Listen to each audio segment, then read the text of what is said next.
Hello, hello, hello, and welcome back to Mondays with Matt. The theme of today's show is honoring your feelings.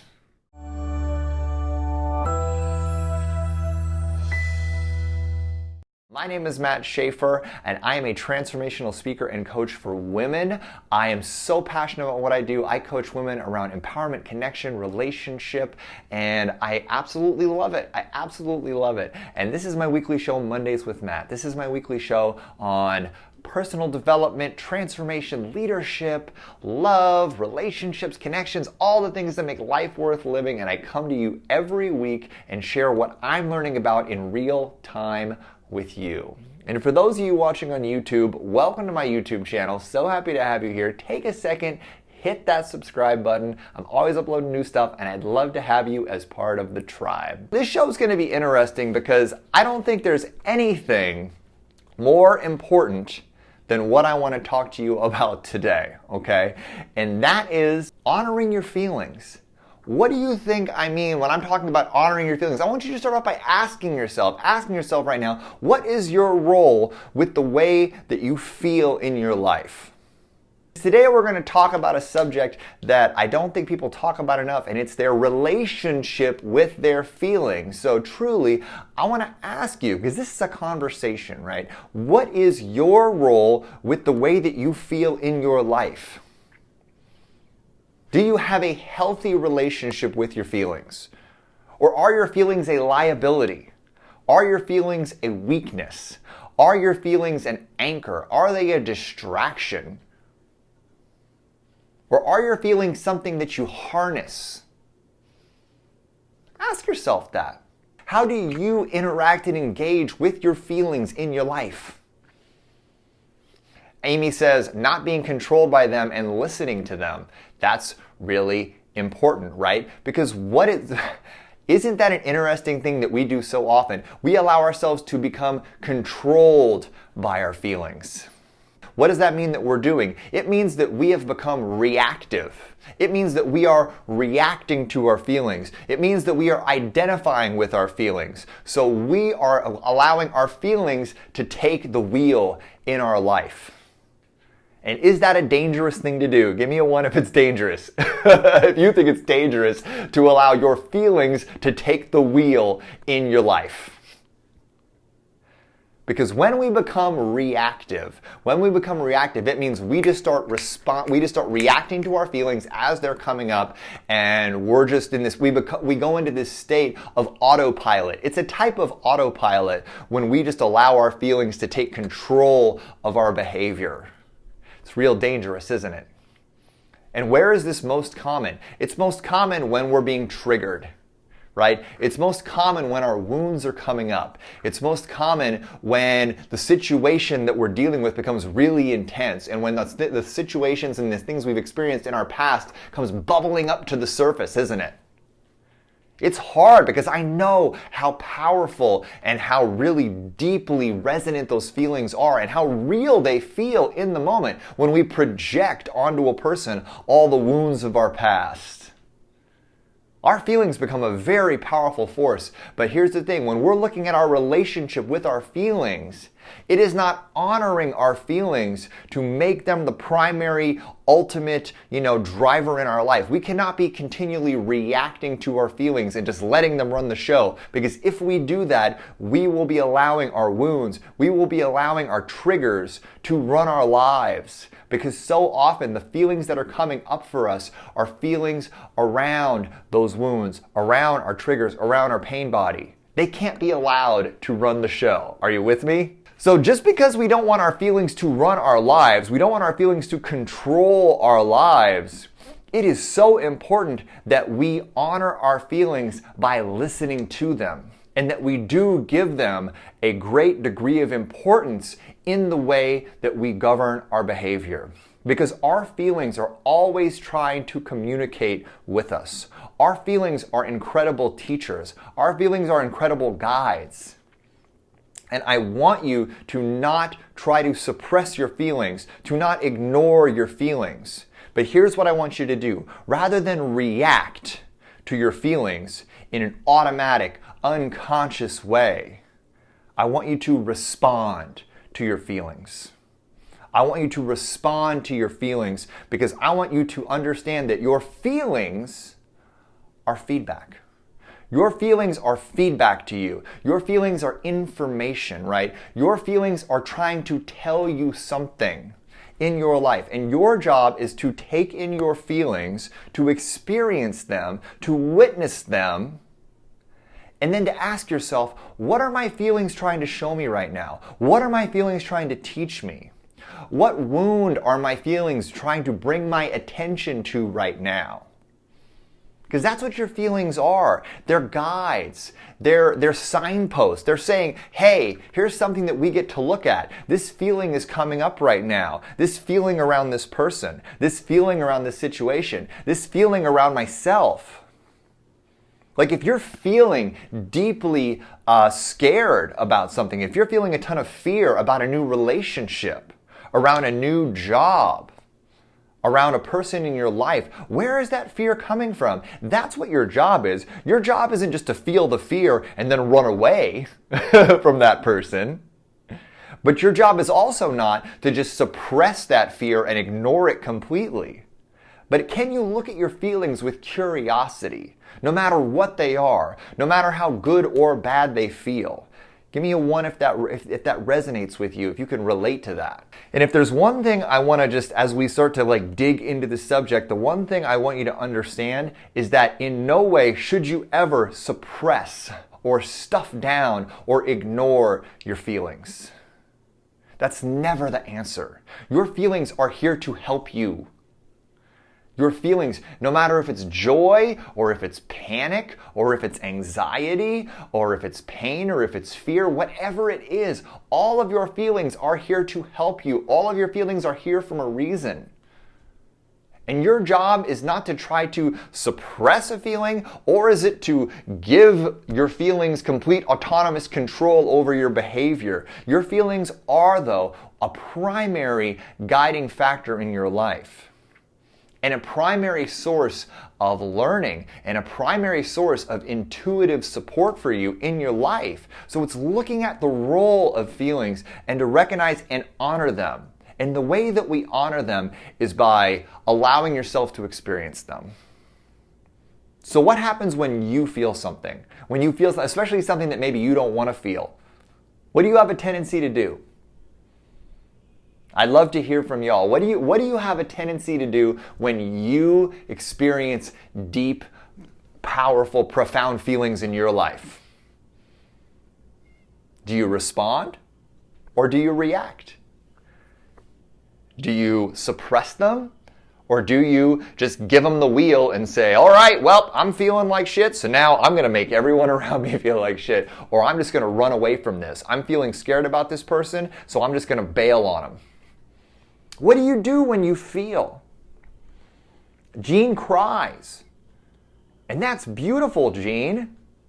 I'm glad. And so where do those tears come from? Because I'm telling you that one of the greatest releases, one of the greatest things we can do when we're experiencing a feeling is to cry, right? Because if we're feeling pain, if we're feeling some deep sense of sorrow or despair, and we're feeling an urge to cry, that is that pain, that is that wound seeking to release and express itself through our bodies.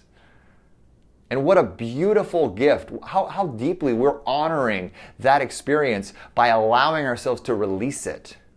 Don't you always feel better after you cry? I know I do. It's so funny, if I feel something coming up and I feel myself begin to want to cry, like over whatever, I will put on some really sappy music and I'll just let it rip. I will literally put on some Beyonce or put on some really weepy music and I'll just let it flow, because my God, there is such healing available for us when we let those feelings out, when we let that pain out. Because when we suppress our pain, when we suppress our fear, when we flee or try to run away from these deep feelings that are flowing out of our wounds, all we're doing is just ingraining that pain deeper, ingraining that anger deeper, and it's not like it ever goes away. It just stays stored in our body. It's not honoring your feelings to lock them in the closet. So what are some ways that you can allow yourself to deeply feel those feelings, especially the ones that you want to avoid? That's a powerful way to honor those feelings. But I don't just want you to honor the feelings of pain, right?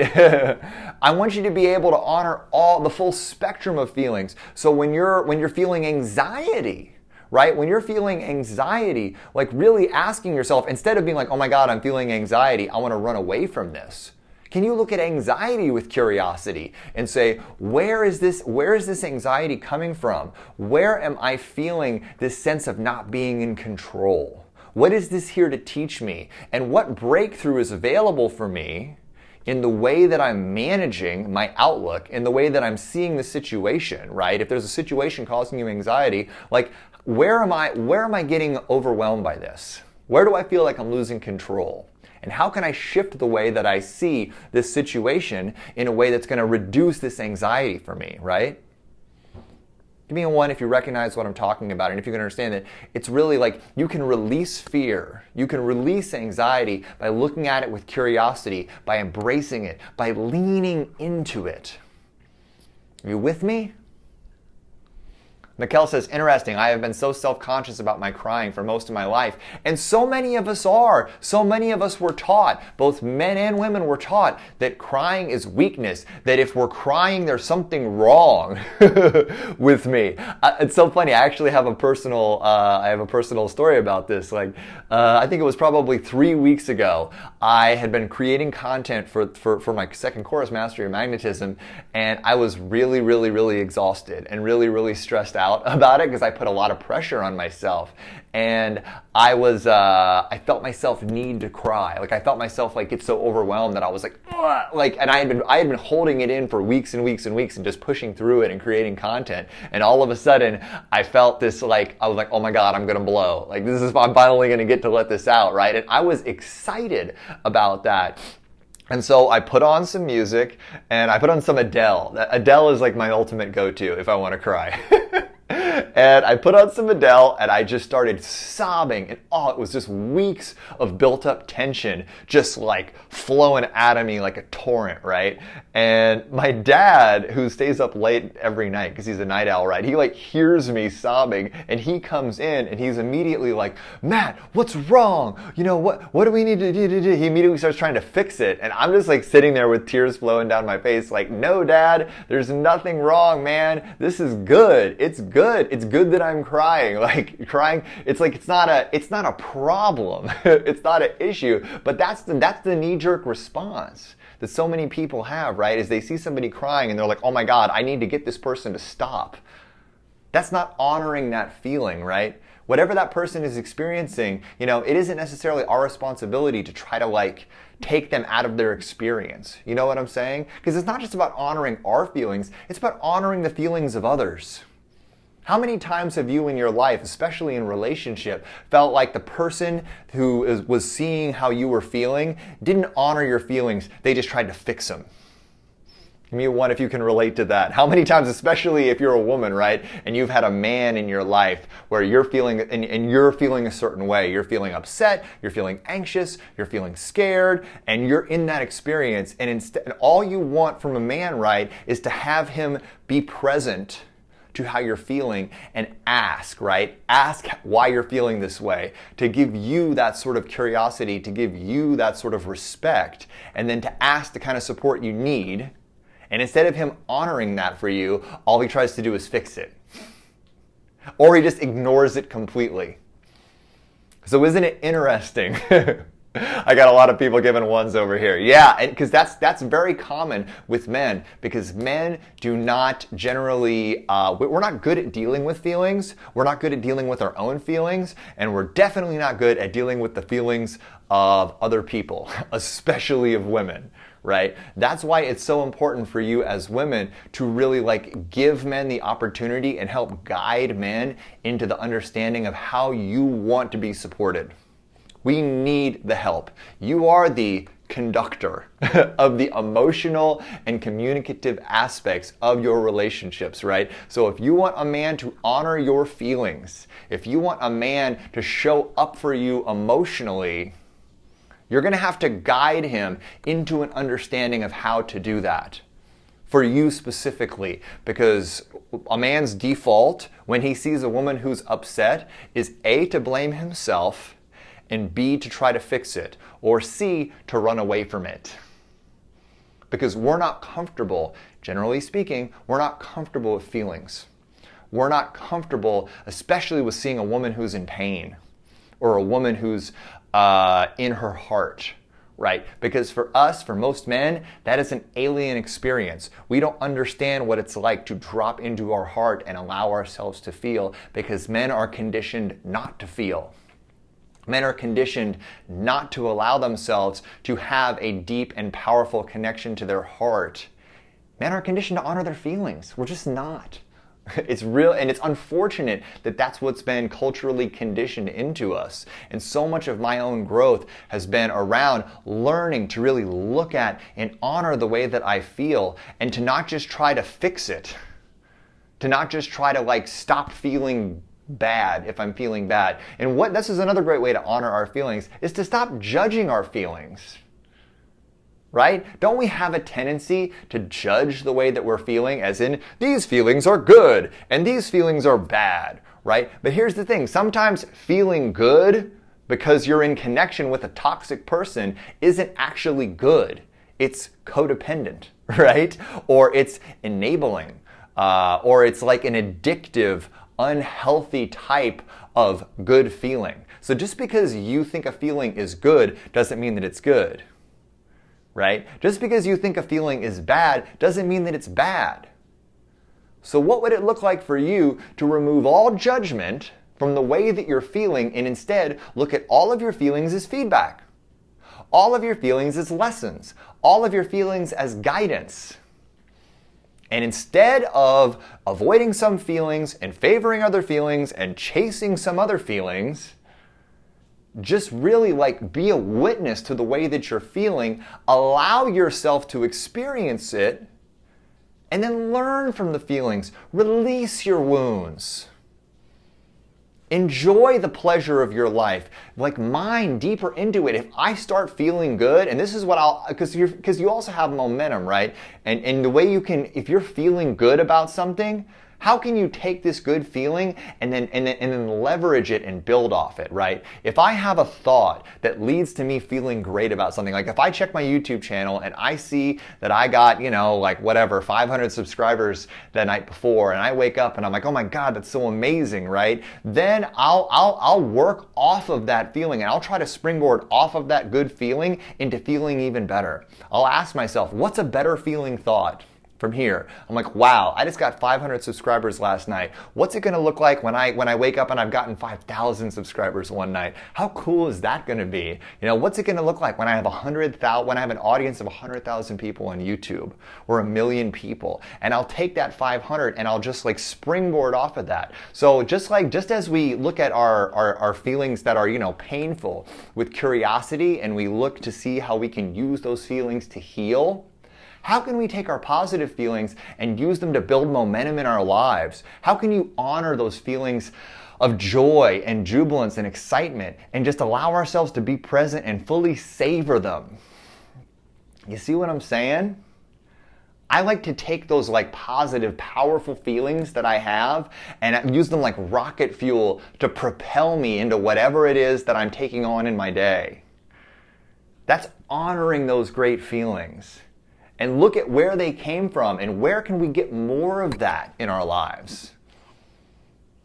Give me a one if you can relate to this, right? Let's take a look at our feelings and ask, how can I use the feelings that I'm experiencing to become a better version of myself, to step into my greatest possibility? How can I use the way that I'm feeling to show up as my best self today? To show up as my best self in relationship?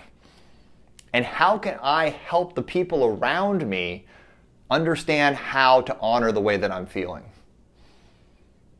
Because if we all spent a little less time in our heads, preoccupied with what other people are thinking about us, and spent a little more time in our hearts, asking ourselves, why am I feeling what I'm feeling, and how can I use it to improve my life? We would live in a much different world, wouldn't we?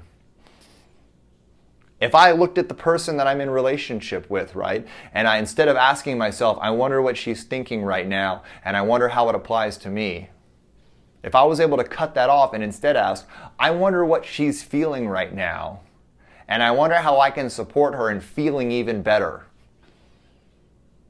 I wonder how much better my relationship would be, right? How much better would your relationships be if instead of being so fucking preoccupied with what other people are thinking about you and about what you're doing, we instead asked, how can I make the people around me feel better? How can I honor their feelings by showing up as a brighter light in their lives, by supporting them at a deeper level? We spend way too much time in our heads, guys. And we spend way too much time living in our heads and reacting to our feelings, when we should be living in our bodies and responding to our feelings, right? We should be using our head to create a vision for our lives and to really understand and identify what our values are, to set the guiding framework in place for who we are and what our lives are about. And then we use our feelings as the fuel to propel us along that journey, right? We don't get to live in our heads. We get to live in our bodies. We get to live in our hearts. Our heads get to be kind of the orchestrator, but our emotions are what are going to be propelling us through our lives. Are you with me? Give me a 1 if you're committed to honoring your feelings, because the MAT challenge this week is to check in with yourself throughout your week and ask yourself, am I honoring the way that I'm feeling? Am I honoring the feelings that are causing me pain and looking at them with curiosity and looking at them with interest and asking myself, what are they here to teach me? And am I looking at the positive feelings and asking myself, ooh, how can I get more of this? How can I leverage these positive feelings to propel myself into greater, deeper levels of expression in my own life? And can I honor the feelings of those around me by asking myself, how am I impacting the way this person feels? And how can I make them feel better? And how can I train them how to honor my feelings better? Exactly, Lenore. It's empathy. Honoring and understanding and being connected to the feelings of others is what empathy is. And if we could all live more empathic, more connected lives, more present lives, where we just chose to show up in our best feeling self and look at the people around us and ask, how can I brighten your life? How can I light up your heart by living more in my own? That's what it means to honor the feelings of others around us, and also by honoring our own. Because we don't get to live in our heads, because when we live in our heads, we disconnect, not just from those around us, but from ourselves, from our hearts. So get out there, honor your feelings, honor your heart, stay connected to that, and look at your feelings as feedback. Look at your feelings as feedback. Look at them as teachers. Look at them as guides, and leverage your feelings to live your best life. That is how you honor your feelings, and that is how you're going to go out there and be that incredible, profound, transformational force in the world. Give me a 1 if you're committed to doing that. So I hope you enjoyed this show, and if you're watching on YouTube and you haven't yet, take a second, hit that little subscribe button, and I will see you next time on my YouTube channel, and I'll see you my next time on Mondays with Matt. Bye-bye.